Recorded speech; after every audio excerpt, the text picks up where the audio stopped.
গতিকে চাই লওক এখন হ'ল অসম স্বাস্থ্য বিভাগৰ পৰা নটিচ হয়। গতিকে ইয়াতে চাই লওক ডাইৰেক্টৰ হেল্থ ছাৰ্ভিচ এইটো ডিপাৰ্টমেণ্টৰ পৰা এইকেইটা পোষ্ট খালী হৈছে 191 পোষ্ট খালী হৈছে। ইয়াতে পোষ্টকেইটা চাই লওক health educator basic health worker junior assistant accountant assistant and LDCA। গতিকে এইকেইটা পোষ্ট খালী হৈছে।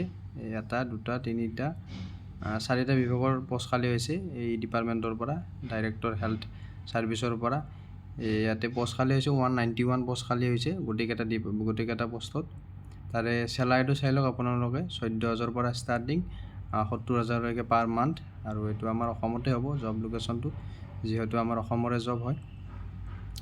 আৰু বাকী এডুকেশ্যন কোৱালিফিকেশ্যনটো আপোনাক মই দেখাব চেষ্টা কৰিম।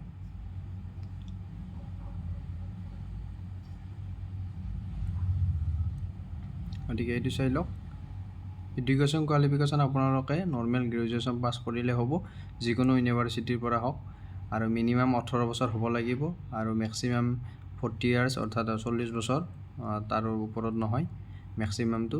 আৰু SC ST সকলোৰে ৰিলেক্সেশ্যন থাকিব। SC ST SC 5 years, OBC MOBC 3 years, PWD আপোনাৰ 10 ইয়াৰ্ছলৈকে থাকিব ৰিলেক্সেশ্যন। ইয়াতে চাই লওক কেইটা পোষ্ট খালী আছে। হেল্থ এডুকেটৰৰ আপোনালোকে 78 পাব। তাৰপৰা জুনিয়ৰ এছিষ্টেণ্ট একাউণ্টৰ পৰা আপোনালোকে 72 আৰু বেচিক হেল্থ ৱৰ্কাৰৰ পৰা 41। গতিকে এই তিনিটা ডিপাৰ্টমেণ্টৰ পৰা এইকেইটা পোষ্ট খালী হৈছে। আৰু ইয়াতে এপ্লাই ডেট হ'ল আপোনালোকে 12 ছেপ্টেম্বৰৰ পৰা আৰম্ভ হ'ব, আকৌ লাষ্ট ডেট হ'ব 21 ছেপ্টেম্বৰ।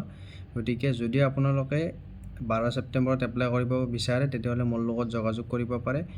মই বহুত সুলভ মূল্যত আপোনালোকক কৰি দিব চেষ্টা কৰিম।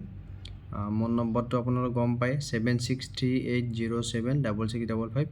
গতিকে এই নম্বৰটোত মোক হোৱাটছআপ কৰিব, মই এপ্লাই কৰি দিম আপোনালোকক। গতিকে এইটোৱে আছিল ভিডিঅ'। ধন্যবাদ।